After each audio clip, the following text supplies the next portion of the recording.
Why are there not more people talking about the horrors of medical history?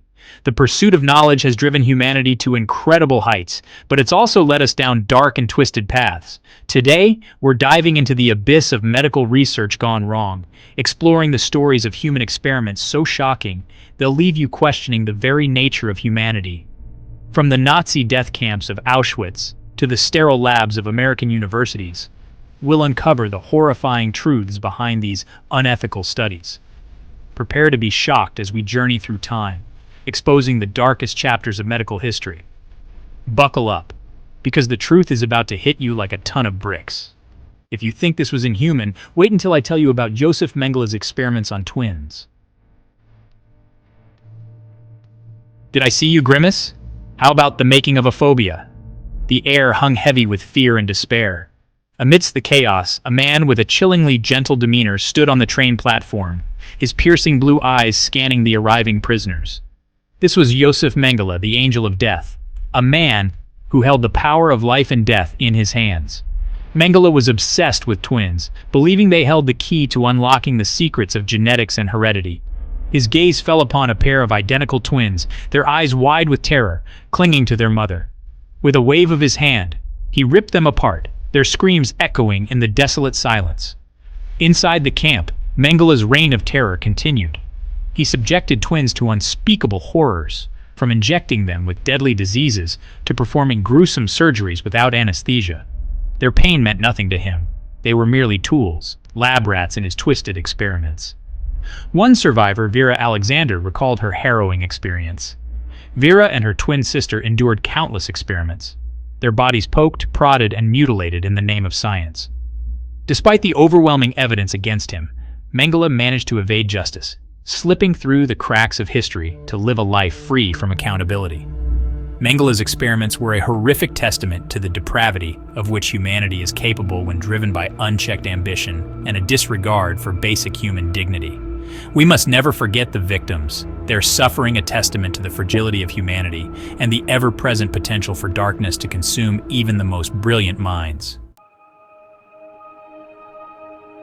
If you thought that was unsettling, brace yourself for the horrors of biological warfare. In the annals of psychology, the Little Albert experiment stands as a stark reminder of the ethical boundaries that should never be crossed in the name of scientific inquiry. Conducted in 1920 by John Watson and his graduate student Rosalie Rayner, this experiment aimed to prove that fear could be learned through classical conditioning. Their subject, a 9-month-old infant known only as Little Albert. Little Albert was a cheerful, healthy baby, chosen for his seemingly stable temperament. He happily played with white rats, showing no signs of fear or aversion. But Watson and Rayner's experiment would forever alter the course of his life. They introduced a loud clanging sound produced by striking a steel bar with a hammer whenever Albert touched the rat. The sudden, jarring noise startled Little Albert, causing him to cry in distress.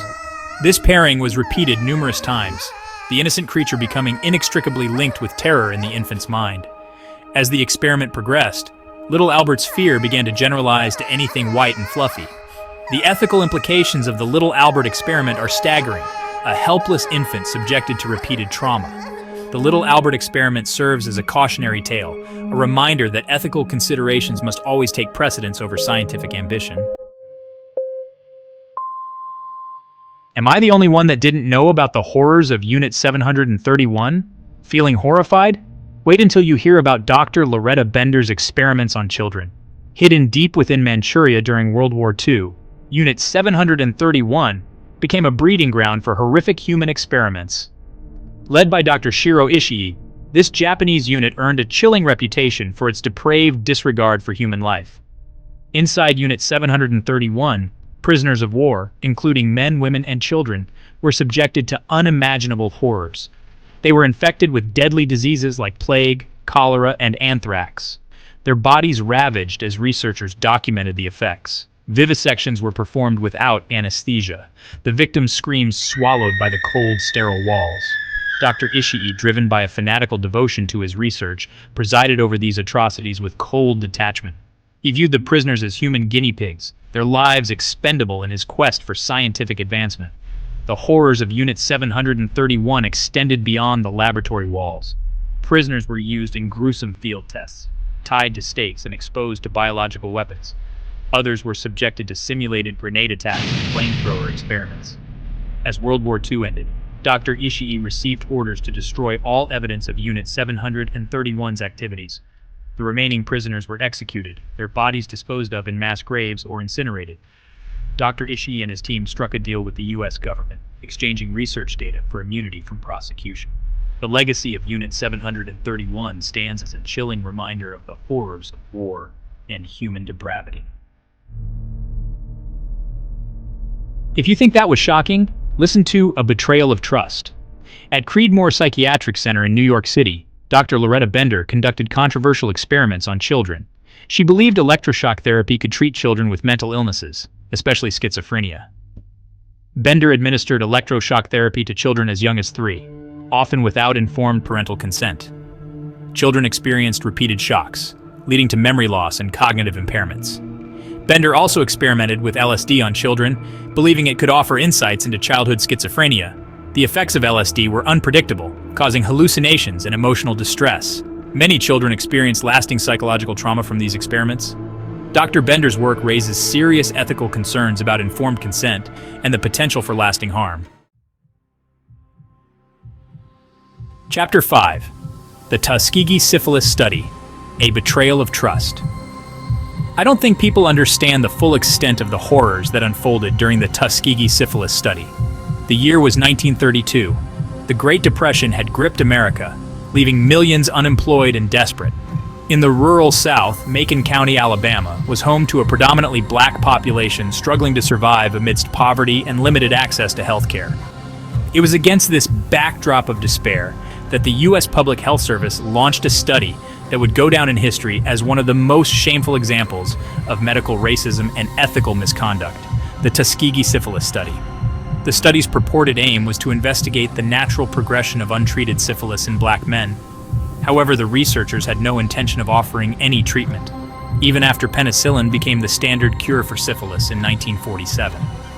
600 black men, most of them poor and illiterate sharecroppers, were enrolled in the study. They were enticed with promises of free medical care, meals, and burial insurance, a godsend in their impoverished circumstances. However, they were never told they had syphilis, instead being misled into believing they were being treated for bad blood. The men endured painful and unnecessary spinal taps, told it was a necessary part of their treatment. As the years turned into decades, the syphilis ravaged their bodies, causing blindness, heart problems, mental deterioration, and death. In 1972, the truth about the Tuskegee Syphilis Study was finally exposed by Peter Buxton, a venereal disease investigator who had learned about the study and was appalled by its unethical nature. The Tuskegee Syphilis Study left an indelible stain on the history of medical research, a chilling reminder of the consequences of unchecked power, racial bias, and the dehumanization of marginalized communities. Outrow Never Again, Learning from the Past. From the depths of Auschwitz to the rural south of the United States, we've journeyed through some of the darkest chapters in human history, uncovering the chilling truth behind 5 shocking experiments. These stories are not easy to hear, but they are essential to remember. They stand as stark warnings about the dangers of unchecked power, the seductive allure of scientific ambition, and the insidious nature of prejudice. Let us honor the memory of the victims by ensuring that such atrocities never happen again. Subscribe to this channel to learn more about the hidden truths of our world.